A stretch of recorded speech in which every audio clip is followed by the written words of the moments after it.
născătoare de Dumnezeu, miluiește-ne pre noi. Asupririle chinurilor mă tulbură și de multe scârbe se umple sufletul meu. Alinele Fecioară, cu liniștea Fiului și Dumnezeului tău, ceea ce ești cu totul, fără de prihană.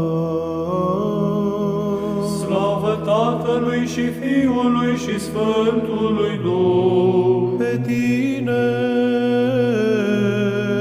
ceea ce ai născut pe Mântuitorul și Dumnezeu, te rog, Fecioară, izbăvește-mă din nevoie.